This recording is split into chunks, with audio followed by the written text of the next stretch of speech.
नमस्कार मंडळी, तुमचं पुन्हा एकदा स्वागत आहे एका नवीन व्हिडिओमध्ये। तर मंडळी, आज आपण बघणार आहोत कढी पकोडा। वेगवेगळ्या ठिकाणी वेगवेगळ्या प्रकारे केला जातो। तर हा कढी पकोडा परफेक्ट कसा होईल ह्याचाच मी व्हिडिओ तुमच्याबरोबर शेअर करते। व्हिडिओ शेवटपर्यंत पाहत राहा। तर यासाठी मी साहित्य घेतले इथे 2 वाटी दही, 2 चमचे बेसन, इथे अद्रक लसूण, हिरवी मिरची, कोथिंबीर आणि अख्खे धने अर्धा चमचा, आणि इथे मसाले घेतले हळद, लाल तिखट, थोडीशी धने पावडर आणि जिरे पावडर। आता हे आपल्याला सगळं मिक्सरमध्ये छानपैकी मिक्स करून घ्यायचं आहे। तर इथे मी मिक्सरचं भांडं घेतलं, हे छोटंसं भांडं आहे त्याच्यामुळे मी इथे अर्ध आता करून घेणार आहे मिक्स। तर इथे मी दह्यामध्ये बेसन पीठ टाकलं आहे, हिरवी मिरची, अद्रक लसूण, धने आणि कोथिंबीर आणि बाकीचे सर्व मसाले जे आहेत ते सगळे मिक्स करून घ्यायचे।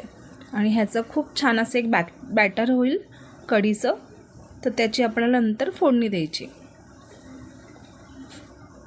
तर बरेचदा आपण कढी बनवतो आणि ती कढी फुटते, तर ते होऊ नये यासाठी आपण इथे बेसनचा वापर केला आहे। त्याने काय होतं, बेसन पीठ टाकल्याने एकतर कढी आपली फुटत नाही आणि दुसरं म्हणजे छान घट्टपणा त्या कढीला येतो। तर इथे मी फोडणीसाठी तेल गरम करत ठेवलं होतं आणि त्याच्यामध्ये जिरे, मोहरी आणि कढीपत्ता, अद्रक लसूणची पेस्ट टाकायची आहे आणि छान अशी तिला परतून घ्यायची पेस्टला तेलामध्ये।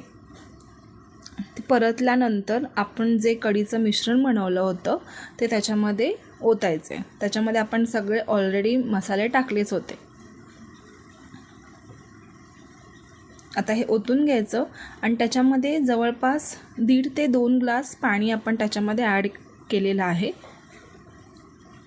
तुम्हाला कशी हवी क्वांटिटी त्याप्रमाणे तुम्ही पाणी इथे ॲड करू शकता। छानपैकी स्टर करून घ्यायचं आहे। चवीपुरतं मीठ आणि अर्धा चमचा साखर टाकायची आहे। साखर आपण इथे थोडंसं आपली कढी जी आहे त्याला थोडासा गोडवा येण्यासाठी, म्हणजे जे आंबटपणा आहे ना तो थोडासा बॅलन्स होण्यासाठी आपण इथे ॲड केली आहे साखर। तर व्यवस्थित आपल्याला हे स्टर करून घ्यायचं आहे। तर आपल्याला थोडा वेळ आता इथे उकळी येऊन द्यायची, जेणेकरून ती छान आपण जे बेसन टाकलं होतं ते मस्तपैकी शिजेल, कच्चेपणा राहणार नाही त्याच्यामध्ये अजिबात। त्याच्यामुळे छान अशी उकळी आली पाहिजे। हे बघा, आता कलर पण त्याला खूप छान येतोय। आता आपण साईडला ठेवू, गॅस बंद केला आहे। आता इथे आपण पकोड्याची तयारी करून घेऊया। तर त्यासाठी मी इथे घेतला आहे बारीक चिरलेला एक कांदा, ओवा आणि हळद, लाल तिखट आणि बेसन पीठ, चवीपुरतं मीठ। आता हे व्यवस्थित आपल्याला सगळं आधी मिक्स करून घ्यायचं आहे। आपण नॉर्मली भजी कशी करतो तसंच आपल्याला बॅटर हे करायचं आहे भजीचं। थोडीशी कोथिंबीर पण टाकून घ्यायची। तुम्ही इथे थोडासा पालक जो असतो ना, बारीक चिरलेला पालक, तो पण ॲड करू शकता, खूप छान टेस्टी लागतं। प्लस इथे तुम्ही खायचा सोडा पण चिमूटभर अगदी टाकू शकता हवा असल्यास, अदरवाईज नाही टाकलं तरी चालेल, तशीच खूप छान लागते खायला। आता हे छानपैकी बॅटर करून घ्यायचं आणि आपण थोड्या वेळाने भजी तळून घेणार आहोत। आता मी एकीकडे एका कढईमध्ये तेल गरम करत ठेवलंच होतं, छान कडकडीत गरम झालं आहे। आता आपण एक एक करून असे पकोडे करून तळून घेणार आहोत। साईज अशी मीडियमच ठेवायची, जास्त मोठे नाही करायचे, कारण कढीमध्ये जेव्हा आपण ते टाकू ना त्याची साईज डबलच होणार आहे, त्याच्यामुळे असे मीडियम आकाराचे करायचे। छानपैकी असे कुरकुरीत असे तळून घ्यायचेत मस्त। नॉर्मली आपण भज्या करतो ना तसंच करायचं आपल्याला।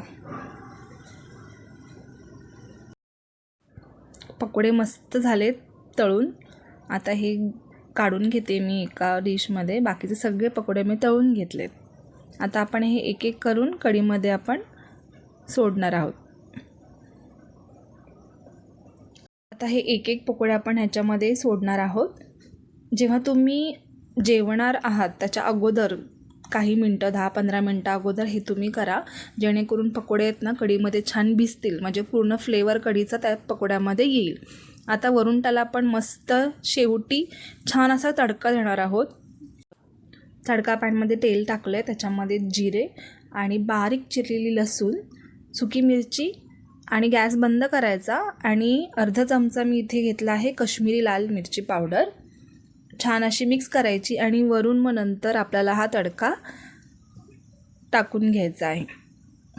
छान असा दिसायला पण खूप छान लागतं आणि टेस्टी तर इतकं भारी लागतं ना, खूप मस्त. तर मंडळी, हा कढी पकोडा आपला आता खाण्यासाठी रेडी आहे. तुम्ही नक्की करून बघा, तुम्हाला नक्की आवडेल.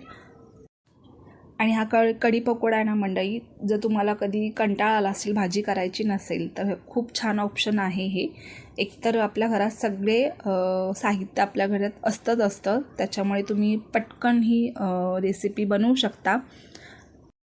अगदी लहान मुलांपासून ते मोठ्यांपर्यंत आवडणारी ही अशी रेसिपी आहे. तर मंडळी, हा व्हिडिओ आवडला असेल तर लाईक शेअर करा आणि चॅनलला सबस्क्राईब करायला विसरू नका. पुन्हा भेटू एका नवीन व्हिडिओबरोबर. तोपर्यंत बाय बाय.